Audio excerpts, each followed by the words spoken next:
Alors, Léopold Sédar Senghor. Ce nom évoque tellement de choses. Poète, président, champion de la fierté noire et en même temps défenseur de l'empire colonial. C'est assez fou quand on y pense.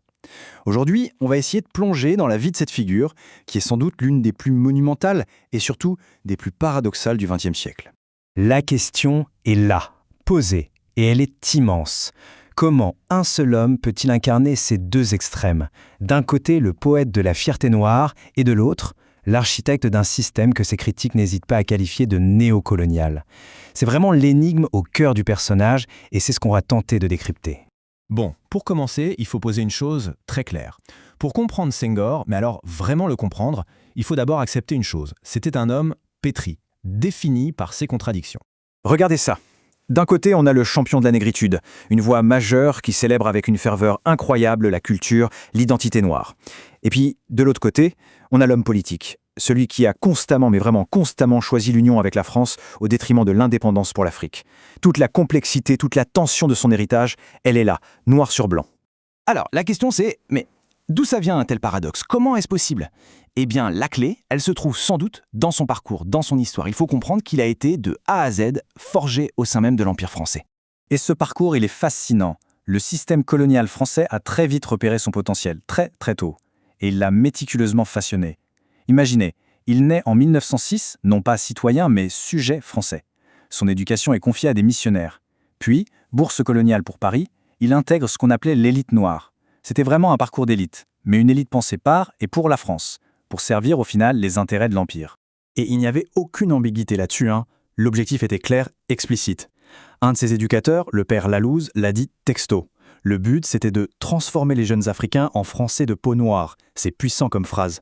On ne parle pas juste d'instruire là. On parle de remodeler une identité, de l'aligner complètement sur celle de la France. Et c'est donc à Paris, ironiquement au cœur même de l'Empire, que toutes ces idées contradictoires vont non seulement prendre racine, mais carrément s'épanouir. Parce que là-bas, il ne reste pas passif. Avec d'autres grandes figures, comme Aimé Césaire par exemple, il va cofonder ce mouvement intellectuel absolument capital, la négritude. La négritude, c'était bien plus qu'un concept. C'était un cri, un véritable cri de ralliement. Une affirmation puissante de la fierté, de la culture, de la conscience noire face à la machine coloniale. Mais c'est là que ça devient vraiment déroutant.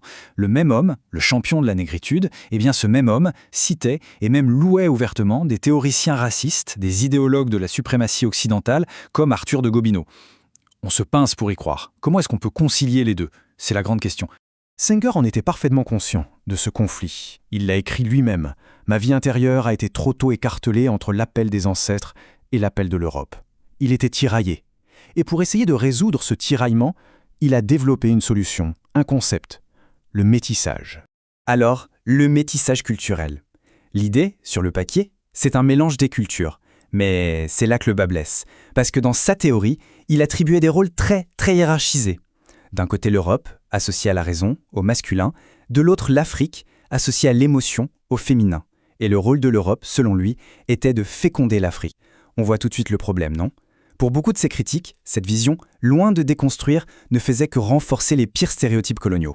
Et bien sûr, ces idées, cette vision du monde, tout ça a directement infusé sa carrière politique. Et ça l'a mené à adopter une position qui, pour l'époque, était pour le moins surprenante. Son opposition quasi constante à l'idée d'indépendance totale. Alors attention, on trouve quand même des choses étonnantes, comme cette déclaration de 1946, qui est assez peu connue. C'est un rare moment où, visiblement poussé par la frustration, il se montre hyper radical. Il parle de conquérir la liberté par tous les moyens, même violents. Mais voilà, ce coup de sang, ce moment de radicalité, ça n'a pas duré. Sa pensée profonde, son véritable projet, on le trouve bien mieux résumé dans cette autre image, cette métaphore qu'il adorait, celle de la maison familiale. Pour lui, il ne s'agissait pas de quitter la maison, de claquer la porte à la France, non. Il fallait juste réaménager les chambres, redéfinir les relations, mais toujours avec la France dans le rôle de l'aîné. Et donc, concrètement, ça donne quoi en politique? Eh bien, c'est simple. Le mot indépendance, il ne l'utilise jamais. Jamais. Pour lui, c'est une illusion, un piège. Ce qu'il prône, encore et toujours, c'est un système fédéraliste. Une sorte d'autonomie, oui, mais qui renforcerait au final les liens avec la France. Il est tellement sur cette ligne qu'il va même boycotter le congrès de Bamako en 1946, qui visait justement à unir les mouvements politiques africains. Il était vraiment à contre-courant des indépendantistes les plus convaincus. Évidemment, une telle position pro-française anti-indépendance, ça ne pouvait pas passer inaperçu. Ça lui a valu des critiques extrêmement vives, surtout de la part d'une nouvelle génération de jeunes intellectuels et militants africains qui, eux, n'avaient qu'un mot à la bouche, indépendance. Et l'opposition est devenue de plus en plus frontale. Dans les années 50, il se faisait régulièrement chahuter, huer par des groupes d'étudiants africains, que ce soit à Paris ou pendant des conférences en Afrique. Ces idées étaient vues comme dépassées, modérées au mieux, voire carrément réactionnaires. La jeunesse africaine anticolonialiste, elle en avait marre de la maison familiale. Elle voulait construire sa propre maison. Et la critique est devenue féroce. Pour ses opposants, son fameux fédéralisme, ce n'était rien d'autre qu'une façade, un habillage pour maintenir en réalité la domination française sous une autre forme. Cette citation d'un étudiant camerounais de l'époque, François Senghad Kouo, résume tout. Son fédéralisme n'est qu'un masque, et un masque n'a jamais rien changé au visage de celui qui le porte. C'est d'une force incroyable.